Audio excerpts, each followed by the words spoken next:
are you?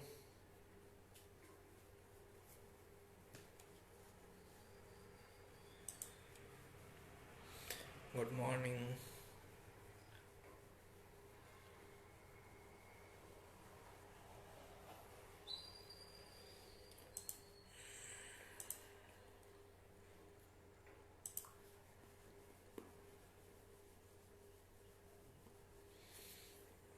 So, we are going to talk about. Let me know if I'm visible, audible.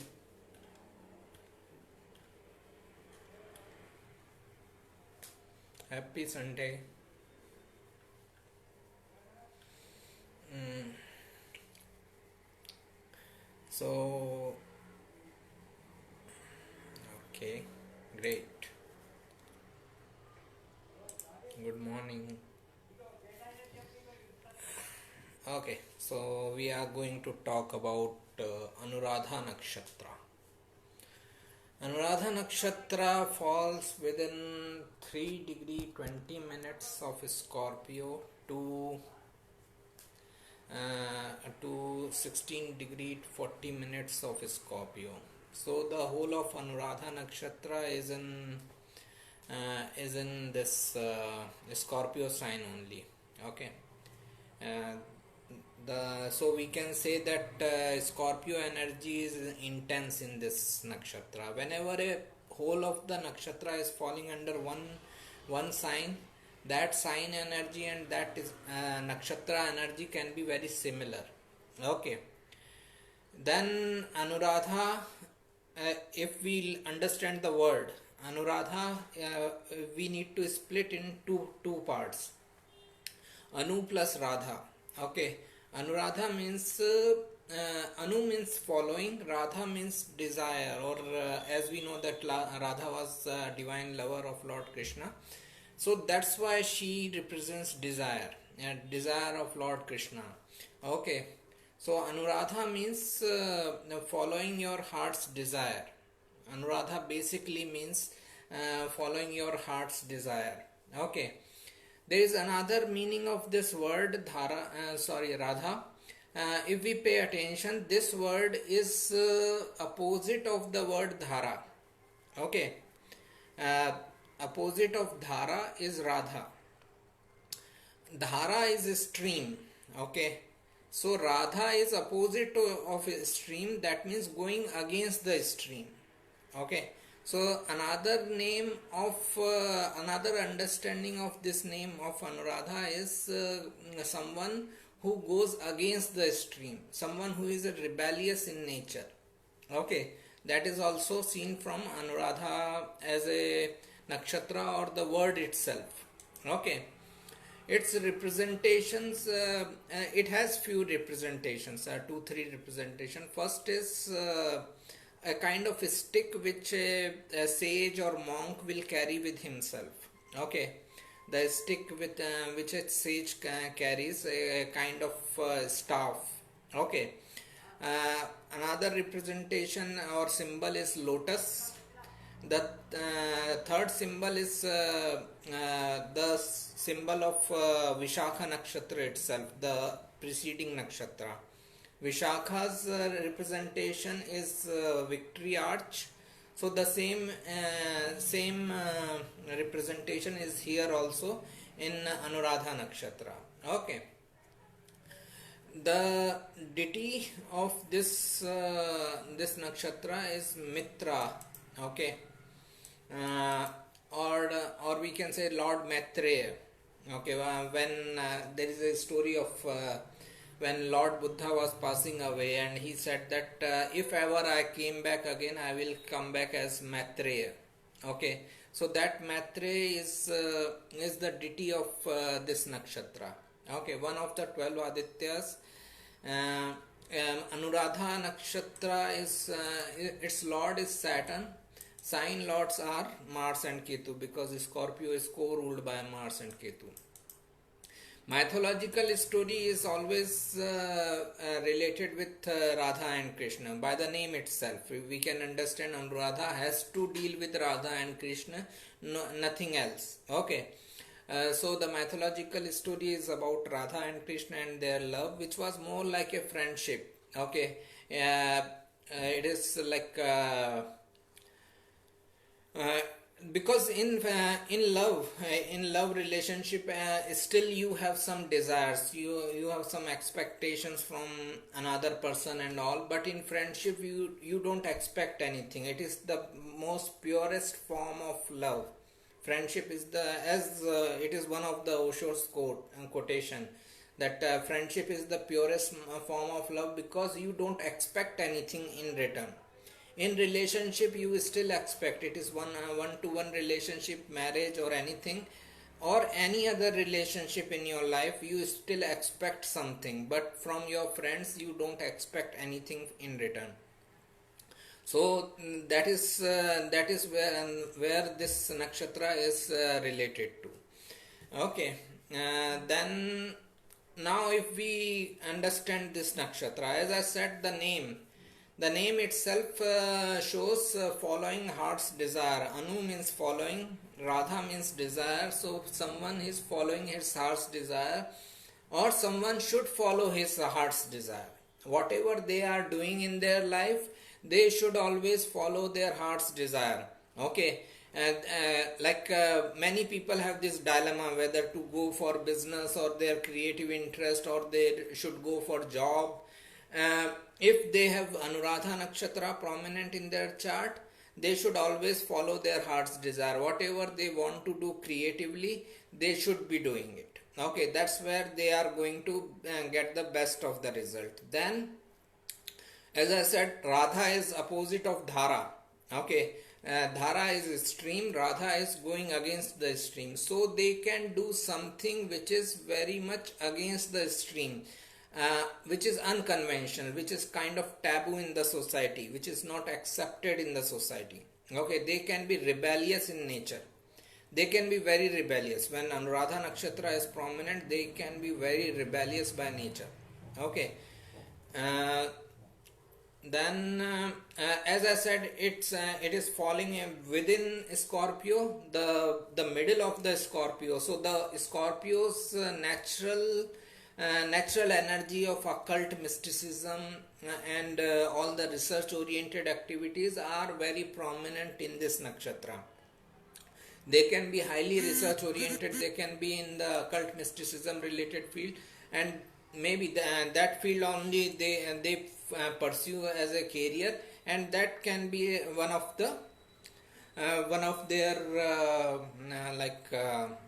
one of their taboo subjects which are which they are following as a career. Okay, so that is the thing. The staff, the representation of staff or the stick in the hand of monk or sage again shows a kind of mystical representation of this nakshatra, because that staff is where a monk or sage carries his mystical power in.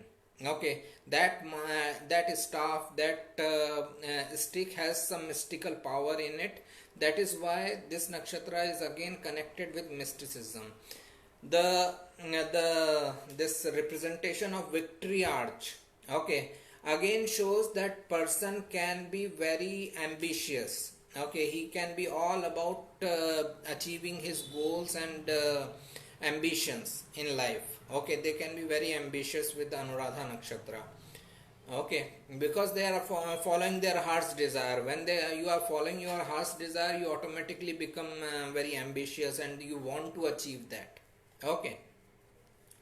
Then as Radha Krishna story is related with this nakshatra, they are very devotional. Okay, by nature, and they can be highly devotional. If they are friend with someone, or if they are in love with someone, they can be totally devoted to that person. That devotion is the main gist of this nakshatra, because of the involvement of Radha in this story, because Radha was devoted to Lord Krishna. Okay, it is not that she expected something in return, and when Lord Krishna wanted to go to this Mathura from Vrindavan, she didn't even try to stop him. Okay, That was the devotional level of this lady, Radha. So that comes as a nature of Anuradha Nakshatra people, is that when they are in friendship or they are in relationship with someone, they can be totally devoted to that person. Okay, it is complete surrender. Okay, so this is one of the trait of this nakshatra. Then mystical victory arch. Okay.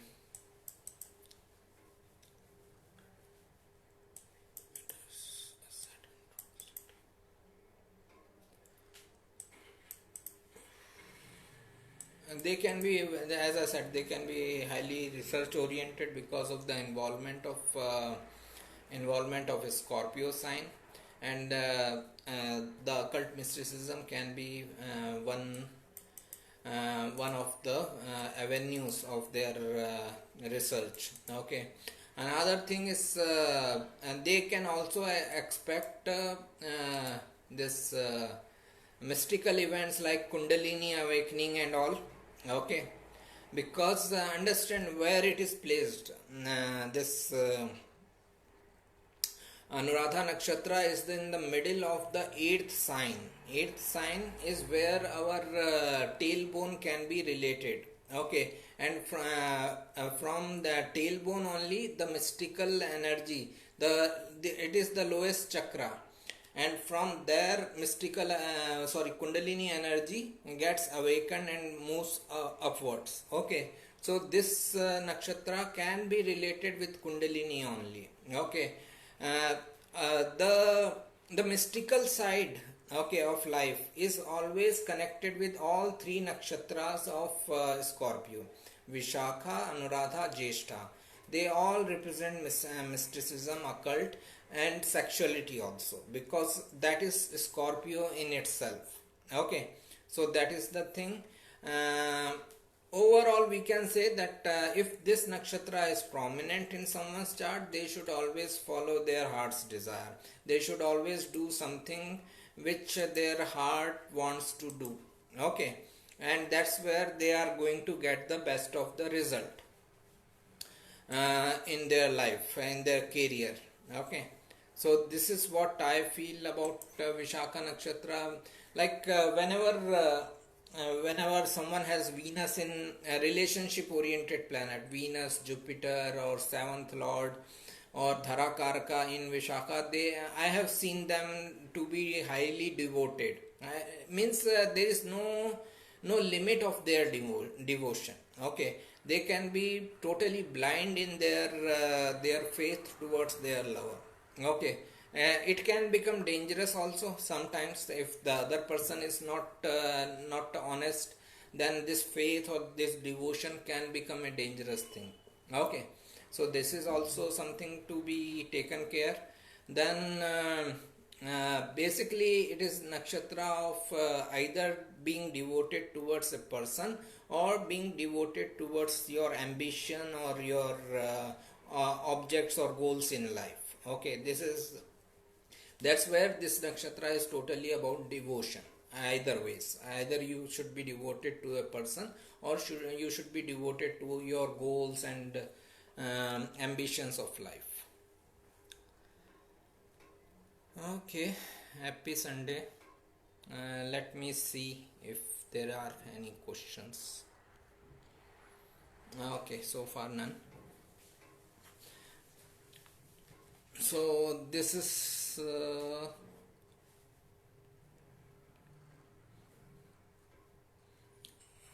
what I see as Anuradha Nakshatra. And then if we take individual planets also, like if Sun is in Anuradha Nakshatra, Sun is career authority. They can get their career and authority by following their heart's desire. Okay, and they can be totally devoted towards their father or the people related to the house which is ruled by Sun. Okay, They can be totally devoted to those people. If someone has Venus in Anuradha Nakshatra, as I said, Venus, Jupiter, or any relationship oriented planet, they can be totally devoted to their relationship. Uh, if Saturn is in Anuradha Nakshatra, then same devotion and same rebellious nature can come with little bit of delay, hard work, and perseverance. Okay, with Saturn, you have to always include this thing, delay, hard work, and perseverance. Okay, so they may not find something. If Saturn is in Anuradha Nakshatra, they may not even find something for which they should be devoted. Okay, they may not get something for which they should be totally devoted in their life. Okay, if someone has Rahu in Anuradha Nakshatra, again it is totally devotion, and Rahu Ketu can lead to occult side of life nodes. And Moon in Anuradha Nakshatra can be debilitated, it can be difficult position, but if that person takes the energy to occult side or any research oriented subject, then that person can gain well through this Moon in Anuradha also. Okay, it shows a very ambitious mind, someone who wants to achieve big in life. Okay, my daughter is Anuradha rising with Saturn in Magha over South Node.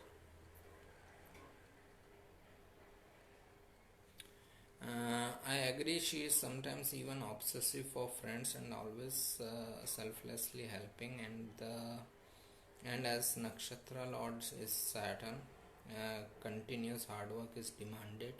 So they bloom late, but for sure, she has always her own perception about life and is never intimidated. Right. So this is like a kind of rebellious nature also, that she has her own way of understanding life and all.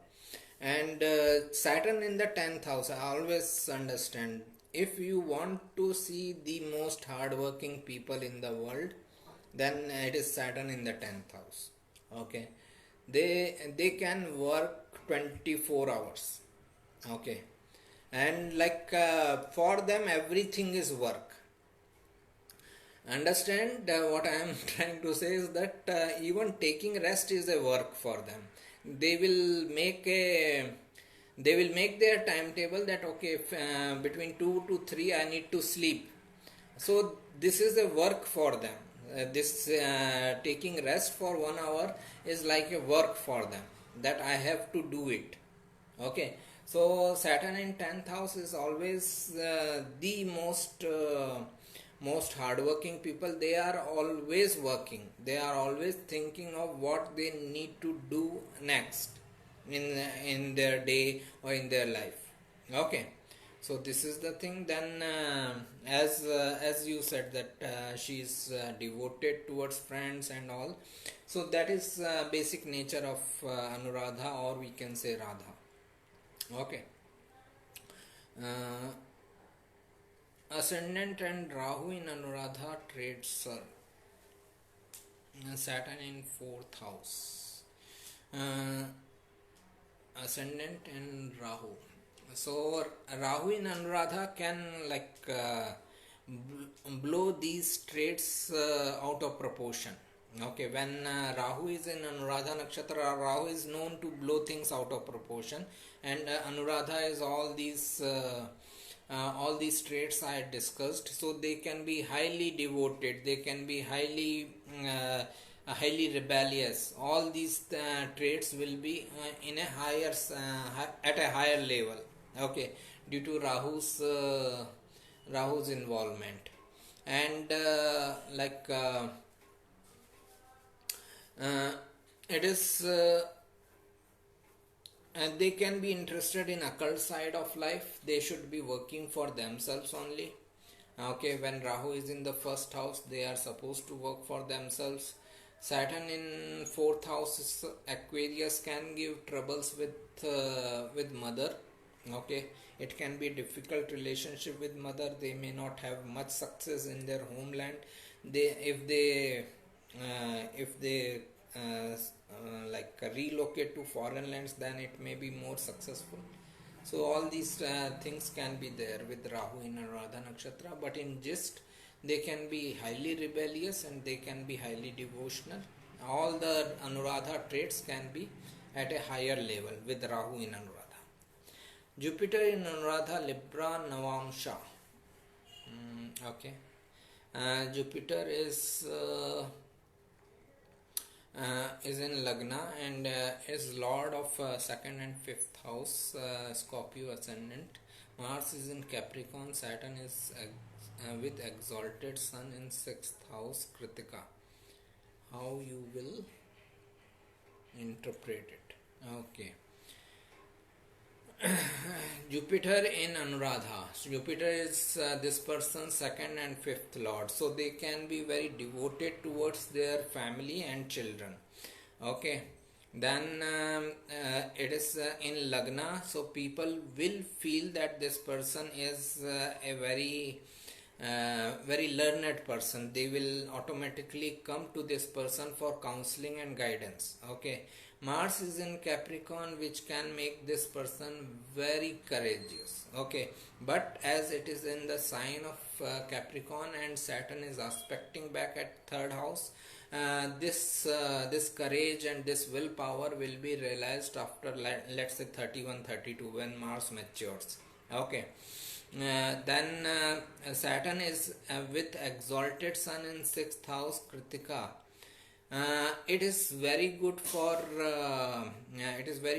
career related matters, but it is very difficult position for relationship because Saturn Sun two malefics together in the sixth house. This person can have a long term issues in relationship because sixth house is the house of dispute and conflicts. They can have lots of difficulties with authority also. If they want to become authority in themselves, it will also take a lot of time. Okay, they have to work really hard to become to get that authoritative position. Then as Saturn is debilitated in the sixth house, they can have some long term health issues also. Okay, I hope it was helpful. Agree, telling her to rest is always punishment. Yep. Why does Anuradha means chasing Radha? Chasing, I would say following Radha. It is for the same reason as I stated earlier. Anu means following, Radha means desire. So it is following Radha or following desires. Okay. Good afternoon, madam. How are you? How moon works here as one person when having moon fifth house Anuradha, her daughter is a rebel and she is always worried for her future, Cancer ascendant. So like as I said, moon gets debilitated. For this person it is more difficult because now moon is also your first lord. Okay, this is one of the concept of astrology that at least two planets should be strong in your chart. That is your ascendant lord and moon. Ascendant lord because it gives the right direction to your life, and moon is because it is mind. With Cancer ascendant people, it becomes the same planet. Ascendant lord is moon only. Now it is debilitated. Okay. So like let's take this example first, then we can understand this one easily. This person with Cancer ascendant, moon in fifth house, debilitated,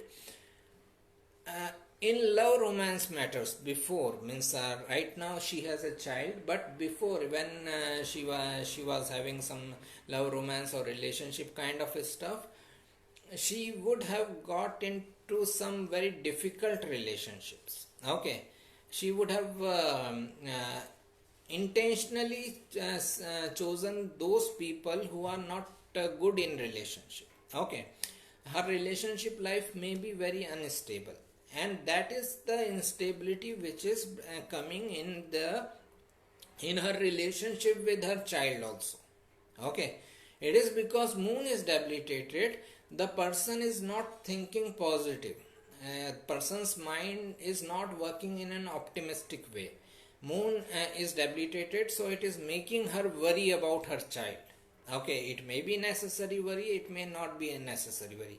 As I haven't seen the whole chart, I cannot say that okay, if she is overreacting or not, but it is making her worry about her child. Okay, and this understand one more thing, Scorpio is the sign of control. Okay, so she may like to control her child, and that control can become the reason why her relationship with the child can spoil in future, because no one likes to be controlled. Okay, so that is where the difficulty will be with this person. All I can say is that she needs to meditate, and her daughter also needs to meditate. Venus in 10th house Libra in Chitra Nakshatra. What can we interpret by this? We are discussing about Anuradha Nakshatra today, from where Chitra came. Anyways, Chitra and Venus both represent creativity, so this person can be very creative. But at the same time, Chitra is the nakshatra of relationship conflicts due to the mythological story of Sun, Sandhya, and Vishwakarma. So it is the nakshatra of relationship conflicts. As Venus is a relationship oriented planet, they can have some big time relationship conflicts in their life. But good wealth through creative pursuits if they do business. Okay, thank you. Ketu, Sun and Mercury in Anuradha Scorpio in 11th house. Okay, so now Rahu Ketu has returned in its axis. So what does this mean?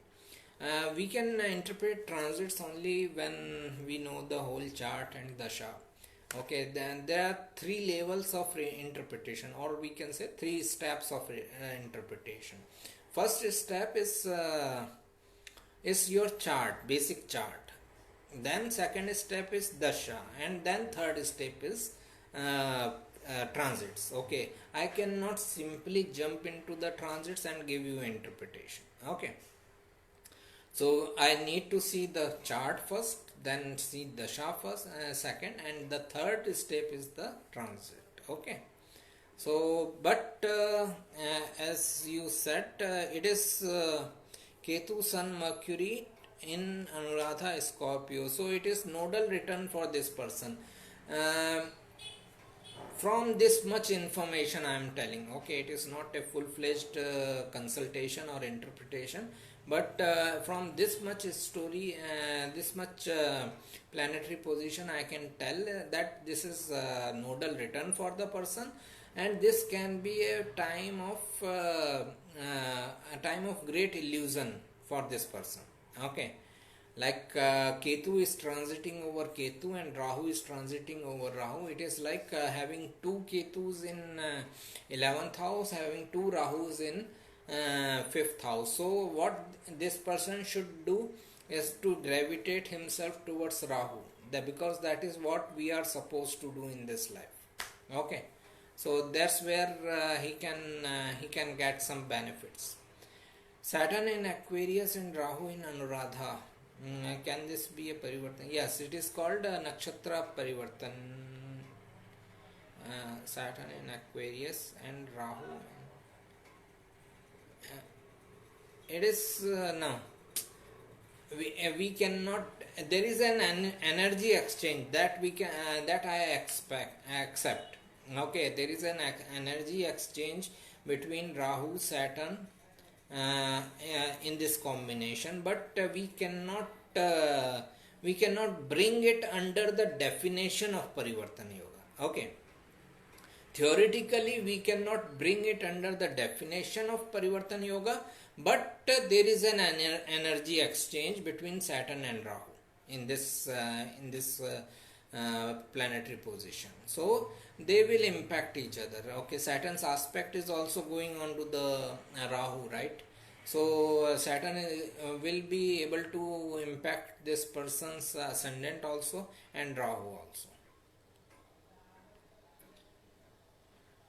So whatever is Scorpio, we want to hold control over the significance of that house. Yes, of its as for ascendant lord is there. So not,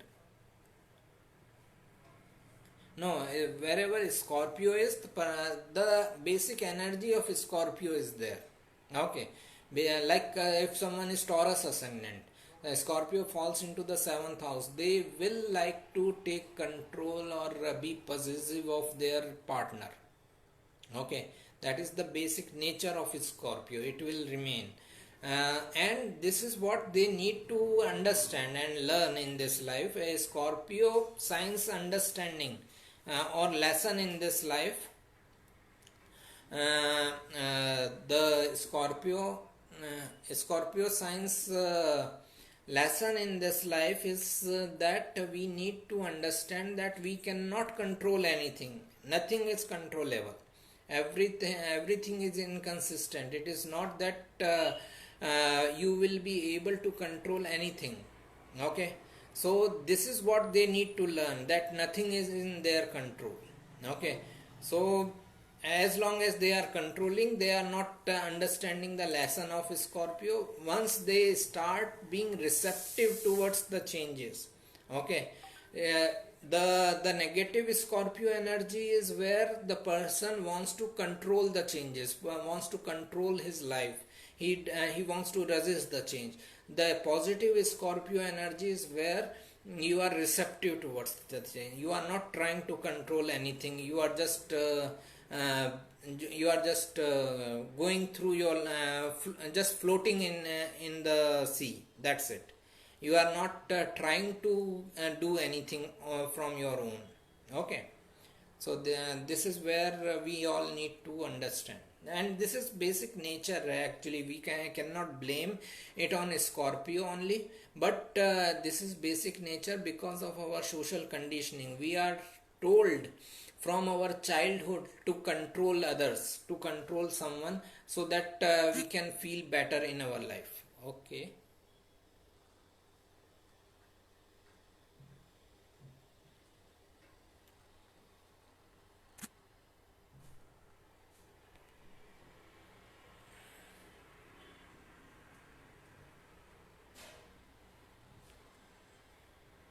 Okay. So this is what we need to understand, that we should not be controlling anyone or any circumstances in our life. This is the basic lesson of a Scorpio ascendant person. Do you know who is the Lord of Sleep? No, I don't know.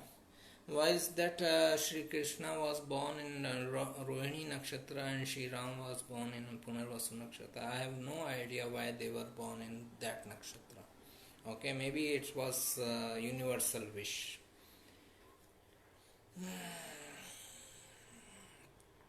Ascendant Nakshatra Anuradha, Saturn in Aquarius 4th house, Mars in 10th house. Okay. So again it shows difficult relationship with parents, and the person, when it comes to following his life path or career path, this person should be in creative pursuits, because that is what 10th house Leo is. Okay, they should try to make their career in this creative fields. Leo is the sign of creativity. What about Abhijit Nakshatra? We will come to it. It is still in the queue.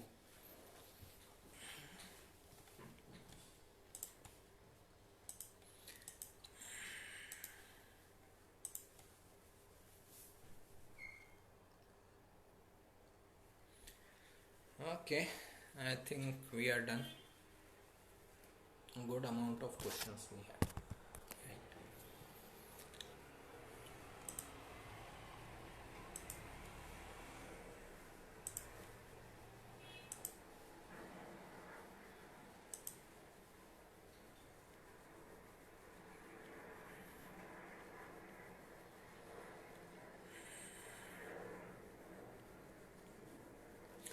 Okay, thank you.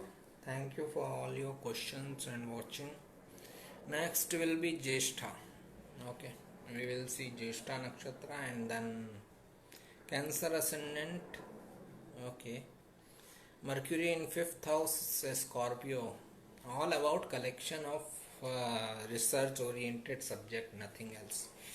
Okay, so Mercury is 3rd and 12th lord and sitting in Scorpio 5th house. So that is what they should be doing. It is all about research oriented education or collection of information, and their business should also be in this field of and this research oriented information. They should be communicating with others. Cult can be one of them. Then right, it may show a difficult love life because Scorpio is the sign of instability. 5th house is love romance, so it can show difficulty in their love interest matters, but otherwise in business related matters it can give good benefits from counseling or teaching kind of business. Okay, when did you realize that your goal is different? I don't know. Maybe when nothing else was working. Okay, can I ask you one more question? Yes, sure, please ask.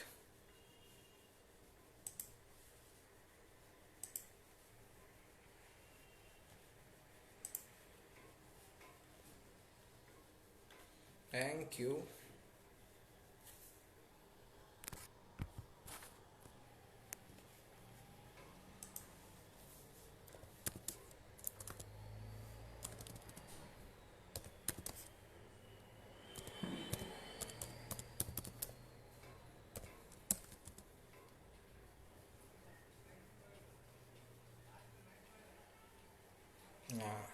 How can I enlighten someone? And to enlighten us, I am not enlightened. I cannot enlighten anyone. I am just sharing information. I don't even know that information is 100% correct or not. I don't take any responsibility at all. Okay. So Mukesh ji, Mercury and Venus in Aquarius. I'm Pisces ascendant. Pisces ascendant, Mercury, Venus in Aquarius. It can represent good benefits from foreign lands or in creative pursuits. Okay, creative matters and all. And this is in Aquarius.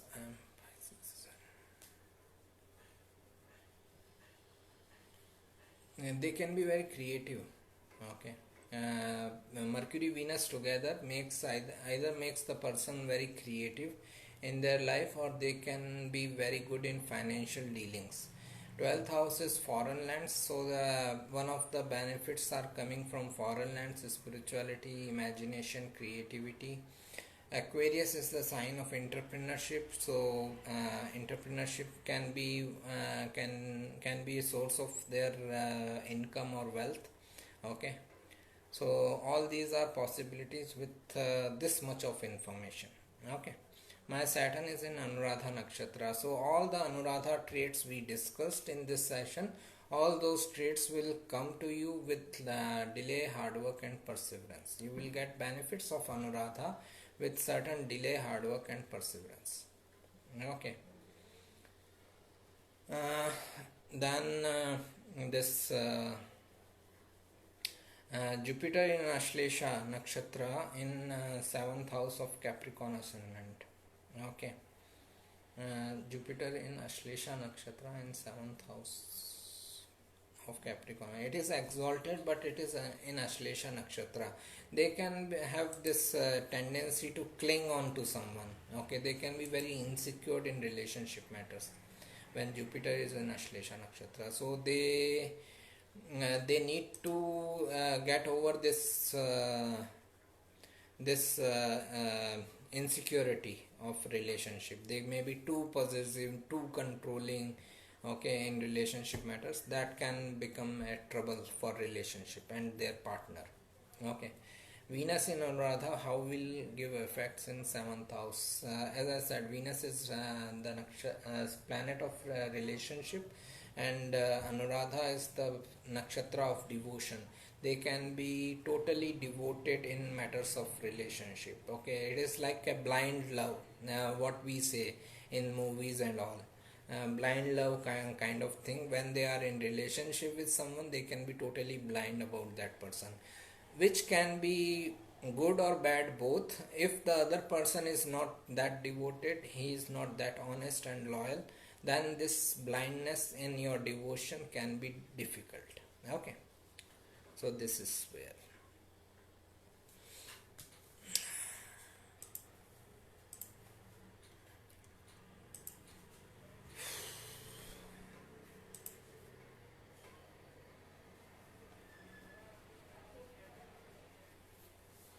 Okay, I think we are done. If someone has any further question, then please feel free to post in comments. I will be more than happy to reply. Why do you think Maharshi Parashara created astrology? I feel that astrology was always there. There was no need to create it by someone. It is as an ancient as the existence itself. I don't think that it was created by one individual. Okay, it may be written by some individual, but it may not be created by. Okay. Scorpio in Anuradha 4.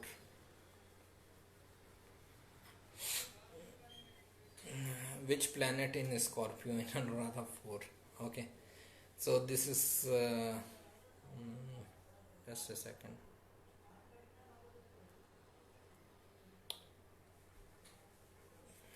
Okay, feel free to comment, I will respond. Okay, take care.